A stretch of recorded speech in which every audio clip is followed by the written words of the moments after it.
본문 말씀으로 안식이 없는 땅에 성취되는 하나님의 약속이라는 제목으로 말씀 나눌 때에 하나님께서 은혜 주실 줄 믿습니다. 우리 앞뒤좌우로 한번 인사하시겠습니다. 하나님 안에 있을 때 참 안식을 누릴 수 있습니다. 아멘. 오늘 하나님 안으로 들어온 기도의 자리, 하나님 안으로 들어오기 위해서 기도의 자리에 나온 우리 성도님들에게 안식의 은혜로 축복해 주실 줄로 믿습니다. 사사시대 성경 범위는요, 보통 우리가 생각하기를 사사기 하나만 그렇게 사사시대로 우리가 생각하고 있는데 아니에요. 앞선 여호수아 시대 때부터, 그리고 사무엘서에 나오는 엘리와 또 엘리의 제자였죠, 사무엘까지 포함하여서, 그래서 여호수아 시대 때부터 사무엘 상하까지 그렇게 사사시대로 보고 있습니다. 사무엘서에 나오는 엘리와 사무엘까지 포함하면은 이스라엘의 사사는 총 14명의 사사로 그렇게 불려지죠. 그 중에서 사사기에는 온니엘부터 삼손까지 총 12명의 사사가 등장합니다. 많은 사사들이 나오기에 우리가 흔히들 생각하기를 사사기의 주인공은 사사들이다라고 생각하지만 그것 또한 아닙니다. 사사기의 주인공은 바로 우리 하나님이 사사기의 주인공이다라는 거죠. 이스라엘의 배반의 역사 속에서도 하나님은 계속해서 당신의 구속의 이야기를 인간을 통해서 써나가는 역사의 주인공으로 하나님이 등장하시는 것을 이 사사기를 통해서 우리는 볼 수가 있습니다. 자, 우리가 지난 시간부터 계속해서, 지난 시간 첫 시간이었죠, 삼손 이야기를 우리가 살펴보고 있습니다. 오늘은 삼손 이야기 두 번째 시간인데, 특별히 우리가 살펴보는 삼손의 이야기 역시 실수와 실패가 계속해서 반복되어지는 그런 실패한 인생으로 전락해버리는 것 같은 삼손을 하나님께서 그의 인생에 어떻게 개입하시는지, 그리고 그의 인생을 통하여서 하나님의 역사를 어떻게 나타내시는지, 삼손의 이야기를 보면은요, 삼손의 배후에서 역사하시는 하나님의 역사를 우리가 바라볼 수가 있습니다. 사사들에 대한 다른 말씀도 대부분 그렇지만은요, 비슷하게 시작합니다. 하나님만 온전히 섬기지 않고 우상들을 섬기는, 그래서 이스라엘이 또 배반하여 하나님을 떠나고 죄 가운데 거하는 그런 말씀으로 사사기는 사사들이 등장할 때마다 시작을 합니다. 그런데 그렇게 우상을 섬기는 이스라엘 백성에게 하나님께서는 이방 민족들로 하여금 고난을 주신다라는 거죠.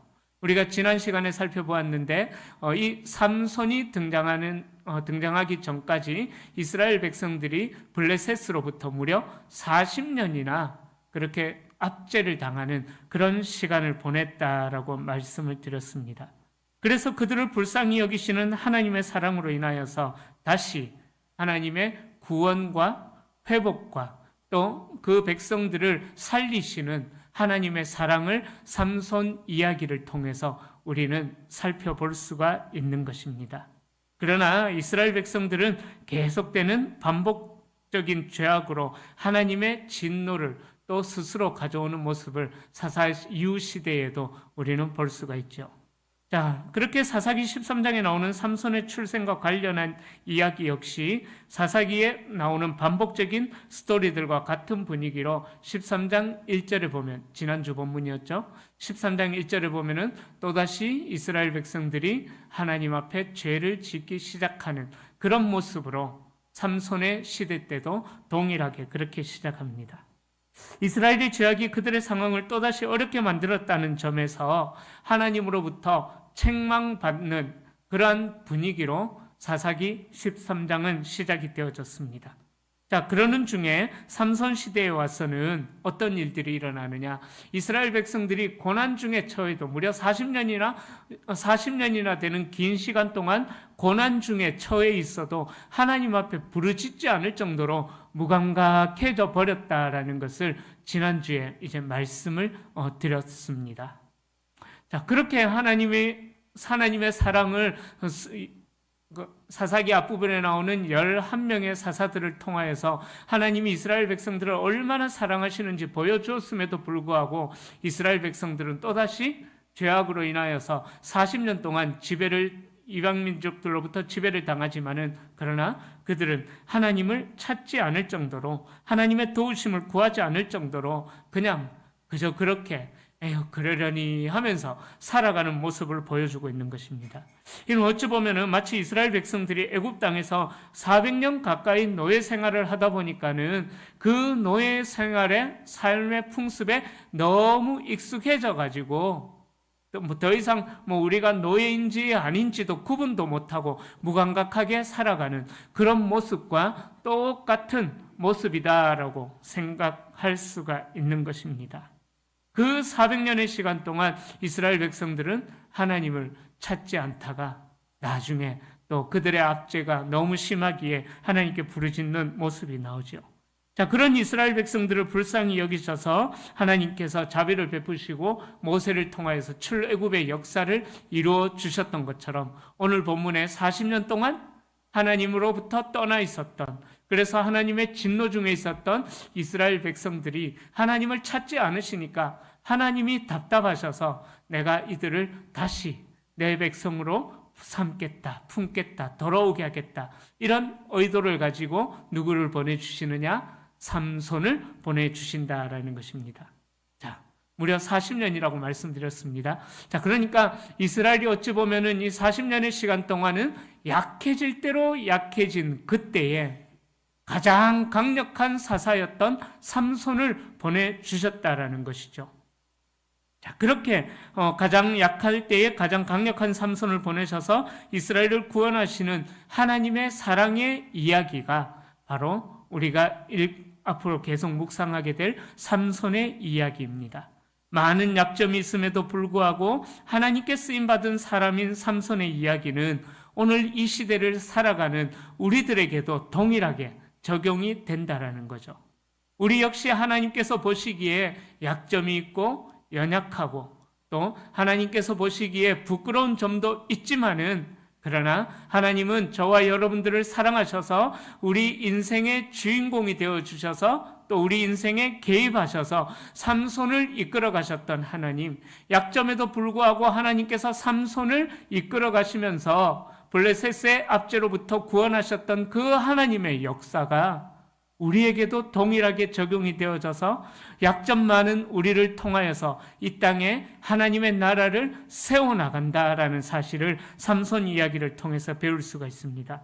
그리고 우리를 인도하시는 하나님은 신실하시고 승리를 경험케 하신다라는 승리의 이야기를 우리에게 전해줍니다. 자, 이 승리의 이야기를 이제 살펴볼 건데요. 첫 번째, 마노아의 무감각한 영적인 상태에 대해서 오늘 우리에게 말씀합니다. 하나님께서는 다시 여호와의 목전에 악을 행함으로 더 이상 회복 불가능의 상태로 여겨지는 이스라엘을 위하여서 누구를 선택하시느냐? 마노아라는 사람을 선택하십니다. 그리고 그의 집에서 태어날 삼손이 블레셋으로부터 이스라엘을 구원하실 것이다 라는 약속을 주시면서 삼손은 모태에서부터 나실인으로 하나님 앞에 드려진 자다라고 지난주에 말씀을 드렸습니다. 자, 그래서 하나님께서는 사자를 보내셔서 임신을 하지 못했던 마노아에게 네가 임신하여 아들을 낳게 될 것이고 그 아들은 하나님께 나실인으로 드려진 아이다라는 것을 말씀하시죠. 자, 마노아는 직접 그 음성을 들었던 것이 아니라 아내를 통하여서 그 소식을 들었습니다. 그러기에 다시 한 번 더 하나님의 사람으로부터 그 약속을 듣기를 원한다라고 하나님 앞에 기도했을 때에 하나님께서 그 기도를 응답해 주셔서 다시 하나님께서 여호와의 사자를 마노아에게 보내주시고 삼손이 태어날 것을 알려주십니다. 마노아는 자신의 기도 제목대로 여호와의 사자를 직접 만났습니다. 그런데 여호와의 사자를 직접 만났음에도 불구하고 오늘 우리가 읽었던 이 본문에는 어떻게 말씀하고 있어요? 마노아가 여호와의 사자를 알아보지 못했다라고 오늘 본문에서 이야기하고 있습니다. 성경은 마노아에 대하여서 이야기하기를 여호와의 사자를 알아보지도 못하고 깨닫지도 못하는 그런 영적인 무감각함에 대하여서 지적을 하고 있는 것이죠. 자, 삼손의 아버지의 이름은 마노아입니다. 이 마노아라는 이름의 뜻은 휴식, 안식, 그런 뜻이 있어요. 휴식, 안식. 마노아라는 이름이 이 13장에서 무려 17번이나 등장합니다. 그리고 마노아의 아내는 본래 임신하지 못하는 몸이다라고 여호와의 사자가 그렇게 이야기를 하죠. 마노아의 이름, 안식, 휴식이라는 이름과 불임의 가정을 소개하는 이유는 가나안 땅이 바로 하나님께서 이스라엘 백성들에게 안식으로 허락해 주신 땅인데도 불구하고 그 안식의 땅에서 하나님께서 약속하신 안식의 땅에서 불임을 하고 있는 것, 그러니까 진정한 안식을 누리지 못하고 있는 것을 상징적으로 마노아의 가정을 통해서 이야기하고 있다라는 거죠. 그러니까 하나님께서 주신 안식의 땅인 그 가나안 땅, 약속의 땅에서 안식과 평화를 잃어버린 모습을 상징적으로 마노아의 이름과 마노아의 아내가 임신하지 못하는 사실을 통해서 의미적으로 드러내고 있다라는 거죠. 자, 그런 마노아에게 여호와의 사자가 찾아와서 아들이 태어날 것이다라는 축복의 말과 그 아이를 나실린으로 키워야 된다라는 말을 마노아가 직접 들었습니다. 그래서 마노아는 여호와의 사자를 위하여서 염소 새끼 한 마리를 잡아서 식사 대접을 하겠다라고 제안을 합니다. 15절에 그런 제안을 하죠. 그런데 이 15절 말씀으로 알 수 있는 사실은요, 마노아는 자기에게 그 축복의 말씀을 전해주는 사람이 여호와의 사자인 줄을 전혀 몰랐다라는 거예요. 그러니까 그냥 좋은 소식을 전해주는 그냥 지나가는 사람 정도로만 여호와의 사자를 알고 있었다라는 거죠. 그러니까 마노아의 영적인 시각이 얼마나 닫혀져 있었으면은, 마노아가 얼마나 영적으로 무감각해져 있었으면은, 자기가 그렇게 기도하였음에도 불구하고 하나님의 사자를 통해서 내가 직접 그 소식을 듣기를 원합니다라고 기도했음에도 불구하고 하나님께서 그 사자를 다시 보내주셔서 그 소식을 들려주었는데도 마노아는 그 사람이 하나님의 사람인 줄, 하나님의 사자인 줄 깨닫지 못하는 영적인 무감각함이 있었다라는 거예요. 그러니까 마노아가 자신과 이야기를 나누고 있는 상대가 여호와의 사자인 줄 알았더라면은 16절에 나오는 말씀처럼 여호와께 번제를 드려야만 했었습니다. 그러나 사사기의 저자는 마노아가 그와 이야기를 나누는 존재가 여호와의 사자인 줄 몰랐기에 그냥 좋은 소식을 알려주는 사람 정도로만 알았기에 식사 대접만 준비하려고 했고, 또 16절에서도 이야기하죠. 그가 여호와의 사자인 줄을 마노아가 알지 못하였더라라고 그렇게 이야기하고 있는 것입니다. 마노아의 아내가 어떻게 이야기했습니까? 그를 가리켜서 분명히 하나님의 사람이다라고 6절에서 남편에게 이야기를 했는데도 불구하고 15절에 나오는 마노아의 영적인 상태는 여호와의 사자를 알아보지 못하는 둔감함이 있었다라는 거죠. 그저 좋은 이야기를 전해주는 사람 정도로만 생각했다라는 것을 보여주고 있습니다. 자, 그렇게 무감각한 마노아의 영적인 상태를 보여주는 구절이 17절에 또 나옵니다. 17절 우리 함께 읽어보겠습니다. 마노아가 또 여호와의 사자에게 말하되 이루어질 때 우리가 당신을 존귀히 여기리이다 하니, 마노아는 이 모든 일이 일어날 것이다 라는 믿음도 없었고요, 자기에게 말하는 존재가 여호와의 사자다라는 인식도 없었습니다. 아이가 태어났다면 그저 좋은 소식을 알려주셨기에 그저 땡큐, 감사합니다, 이 정도로만 그 여호와의 사자를 생각했었다라는 거죠. 그래서 좋은 소식을 알려주셨기에 당신을 그저 존귀하게 제가 대접하겠습니다, 그 정도로만 쉽게 생각했던 것입니다.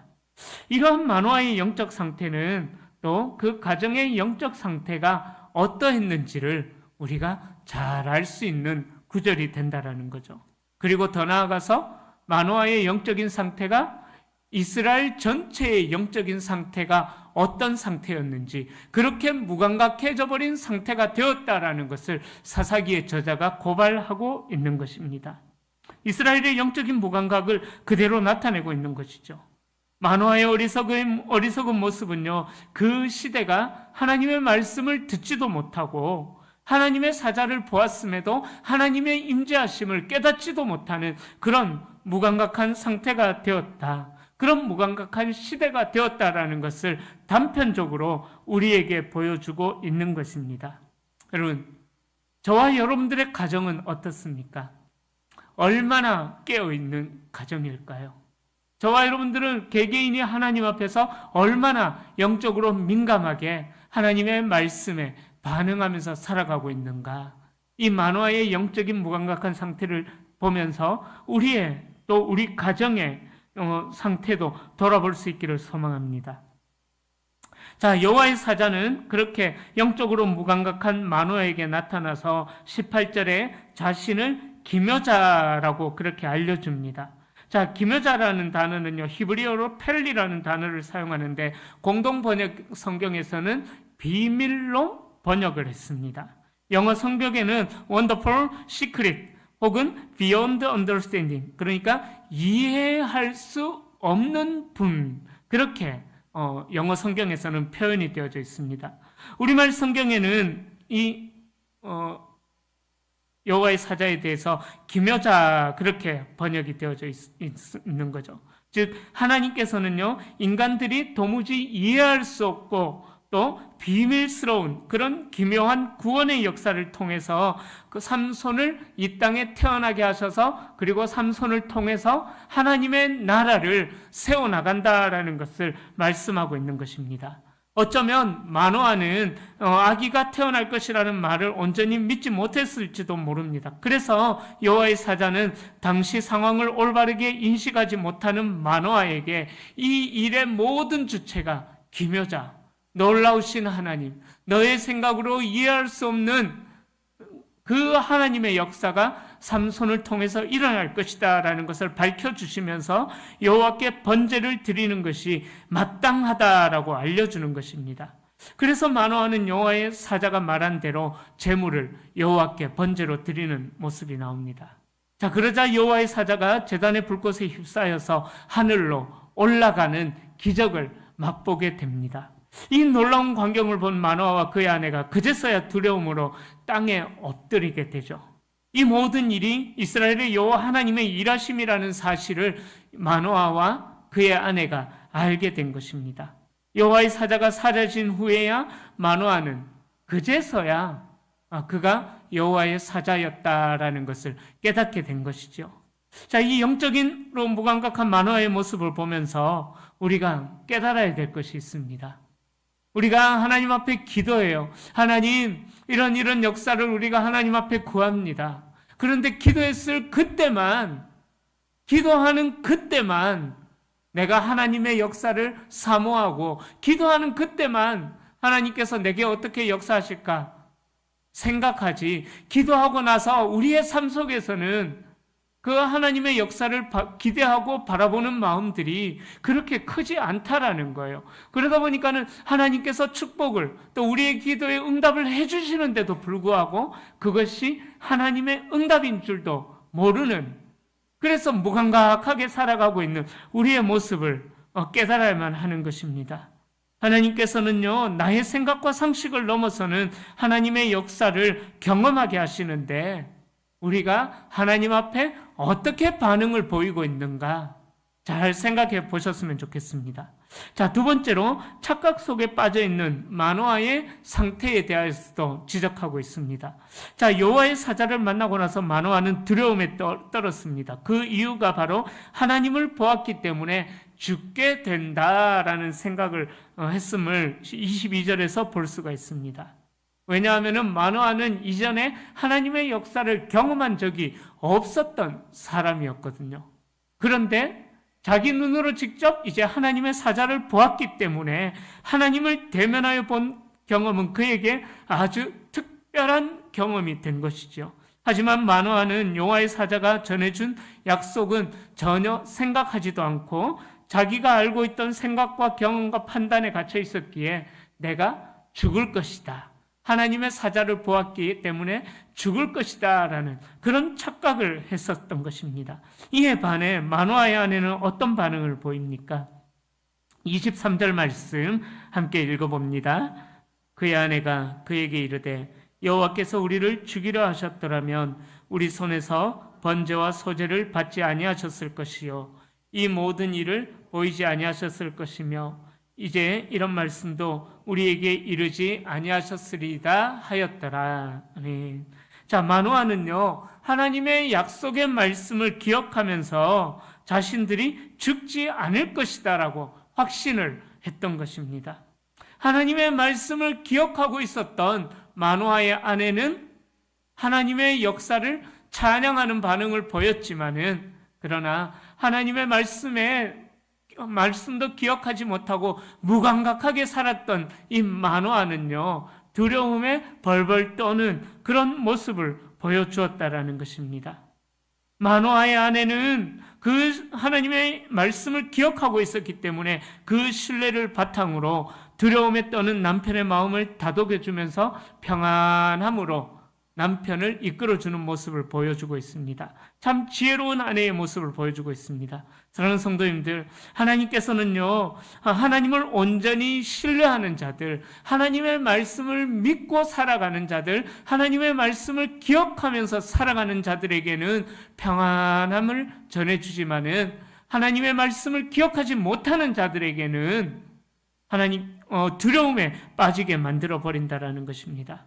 예수 그리스도께서 이 땅에 살아 계시는 동안 계속해서 순환에 대한 예언을 하셨어요. 그리고 나서 부활에 대한 예언도 하셨습니다. 그런데 예수님을 따라다녔던 많은 사람들이 어떻습니까? 예수님의 그 생전에 하셨던 그 말씀을 기억하지 못하였기 때문에 예수님이 죽고 나니까는 부활하시는 것도 생각하지도 못하고 이제 우리는 어떻게 될 것인가 두려움에 벌벌 떨면서 또 예수님의 그 제자들은 예전의 생활로 에라 모르겠다 고기나 잡아먹고 살자 돌아가 버리는 그런 모습이 일어났지 않습니까? 여러분 우리가 하나님의 말씀을 기억하는 자들은요 우리의 삶 속에서 일어나는 일들이 정말 하나님의 역사다라는 것을 깨닫게 됩니다. 그러나 하나님의 말씀을 기억하지 못하는 자들은요 어떤 일들이 일어나도 이것이 하나님의 역사인 줄 알지도 못하고 때로는 마노아처럼 두려운 일을 만나게 되었을 때에 오히려 그것이 찬양과 감사의 제목이 되는 것이 아니라 두려움의 제목, 에고 내가 죽게 되었다라고 그렇게 이사야처럼 화로다 나여 망하게 되었도다라는 그런 반응을 보이게 된다라는 것입니다. 사랑하는 성도님들, 다시 말씀드리겠습니다. 하나님께서는요, 하나님을 온전히 신뢰하는 자들에게는 평안을 전해주시는 분이십니다. 그러기에 오늘 이 밤에 하나님의 평안을 누릴 수 있는 우리 모든 성도님들이 될 수 있기를 소망합니다. 하나님의 말씀에 전혀 관심을 두지 않고 눈에 보이는 것을 기준으로 생각하다 보면은요, 눈에 보이는 상황만 우리가 바라보다 보면은요, 우리는 두려움에 떨 수밖에 없어요. 그러나 상황 넘어 역사하시는 하나님의 말씀을 우리를 사랑하시는 하나님의 역사를 기억하면서 살아가다 보면은요, 우리는 상황에 상관없는 하나님의 평안 가운데 거하게 된다라는 것을 오늘 본문을 통해서 깨달을 수가 있는 것입니다. 그러기에 우리에게 주신 하나님의 약속의 말씀을 기억할 수 있기를 축복합니다. 그 말씀은 반드시 이루어질 것이기 때문인 것입니다. 그래서 하나님의 말씀을 기억함으로 날마다 평안 가운데 거하는 성도님들이 될 수 있기를 축복합니다. 세 번째로 하나님께서는 성취되는 하나님의 약속에 대하여서 말씀하고 있습니다. 자, 마노아의 이름의 뜻이 무엇이라고 말씀드렸습니까?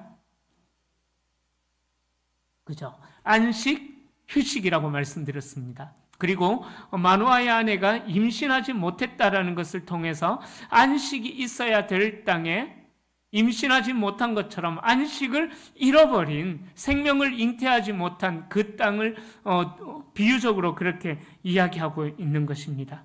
자, 이제 하나님께서 주시는 안식의 약속이 이 이 가정에 성취되는 것을 볼 수가 있습니다. 하나님의 약속대로 그 집에 아이가 태어납니다.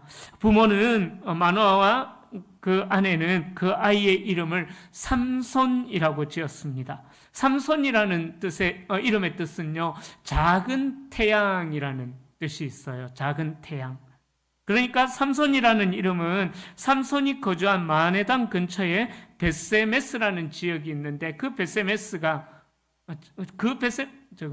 사무엘상하에 나오는 그 벳세메스랑은 다른 지역이에요. 자, 그 벳세메스가 이제 태양 숭배의 중심지였기 때문에 태양을 섬기는 이방 종교가 삼손이라는 이름에 반영된 것으로 해석하기도 합니다.